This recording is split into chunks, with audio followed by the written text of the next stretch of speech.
About 3 months ago, I moved into a new apartment. It was a steal.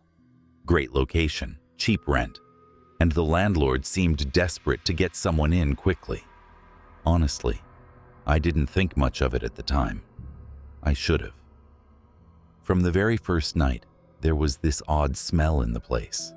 It wasn't constant, but every now and then, it would creep into the air. This rancid, rotten stench that would make me gag. At first, I thought maybe the previous tenant left food somewhere, so I cleaned the apartment from top to bottom. Still, the smell kept coming back. I asked the landlord about it, and he gave me some vague excuse about old plumbing. He said he'd send someone to check it out, but no one ever came. Over the next few weeks, the smell got worse. It started to linger longer, and it always seemed to come from the same spot, my bedroom closet. I couldn't sleep. Every night it felt like the smell was stronger, like something was rotting just behind the walls. It was unbearable. One night I'd had enough, so I grabbed a flashlight and decided to take a closer look inside the closet. The drywall near the back looked wrong. It was warped, like there was something behind it, pushing it out. I knocked on the wall. Hollow. I don't know why, but I just felt like I had to see what was behind there. So I grabbed a hammer and started pulling pieces of drywall off.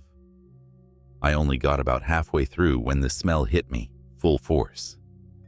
It was so bad I could barely breathe, but I kept going. And then I found it. There was a small space behind the wall, like a hidden compartment.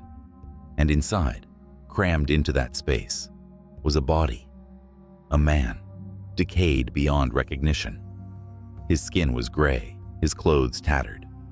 But the worst part, the part that made me stumble back and nearly vomit, was that his hands were stretched out, reaching toward the hole I had just made, as if he had been trying to claw his way out.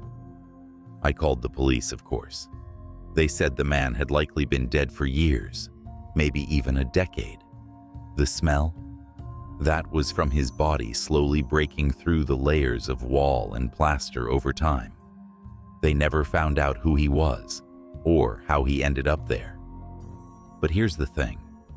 Even after they removed him, cleaned everything out, and repaired the wall, the smell never really went away.